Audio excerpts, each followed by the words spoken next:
Hello again, and welcome to my talk for this week. As I'm sure you can see, I'm once again in the UK. Sometimes it can feel as if God has turned up late. During Lent, I prayed that I might develop more patience. My lack of patience is something I've been very aware of throughout my life. I want things to happen quickly and others to catch on to my way of thinking and go with it. During the pandemic, everything has taken on a slower pace. What might have been hoped for has had a much longer lead time, if it's been able to happen at all. I've become more frustrated than usual. As you know, my mother died about 10 days ago, and I've been in England since then.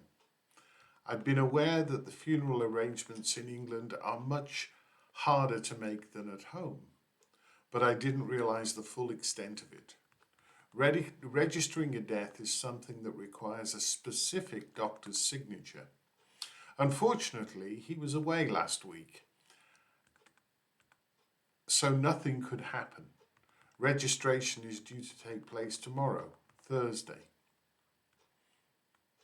We would like to have a gathering, which locally is known as a wake, after the funeral. It's taken more than a week to obtain the venue for the event. 2 different locations were unable to accommodate us.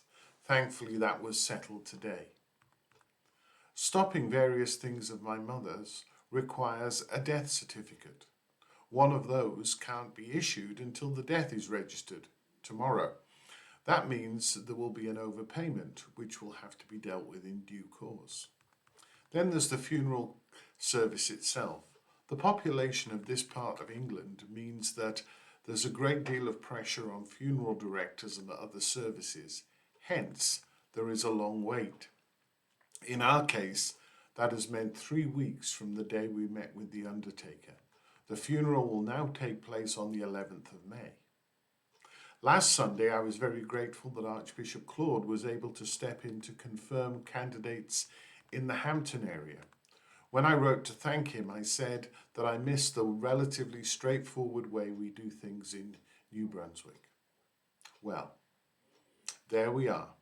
I've moaned a great deal today and got things off my chest.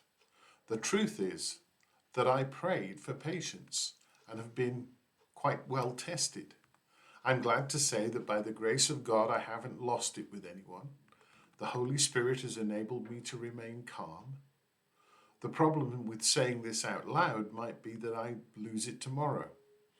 It's necessary to be aware of God's presence in all things and in all people. Not easy, but necessary. Once again, thank you for joining me for this talk. I trust that things are going well with you. God bless.